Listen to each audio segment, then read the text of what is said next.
American investors keep shoveling money into domestic corporate bond funds, but Ryan Wibberly of CIC Wealth Management says they should take some of that dough and put it into emerging markets corporate bond ETFs. He's here to tell us why.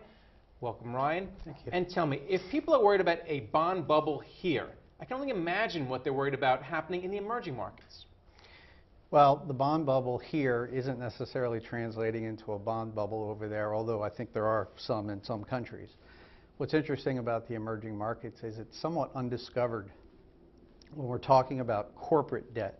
There's a lot of money going into sovereign debt and has been for years, but from the retail investor's perspective, we don't see this much at all. So when people are talking about cash-rich corporations in America, it's the same way in the emerging markets.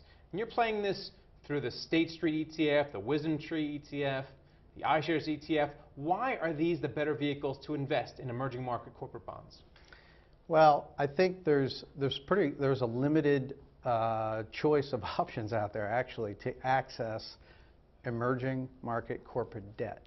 So those ETFs, there's a couple funds that I like in particular that really focus on the, again, corporate, and also these bonds are really, most of them are denominated in US dollars, which most people fear emerging markets must be risky because foreign currencies, political risks, companies we don't know about. So a lot of these bonds are in US dollars or in some cases hard currency and written in under US law, UK law. So they're safer than people think. And what kind of yields are you getting on these vehicles? Yeah, some of the mutual funds, the one I like in particular, is yielding over 10% right now. And so my clients that are starving for yield, to put a 5% allocation in something like this makes sense.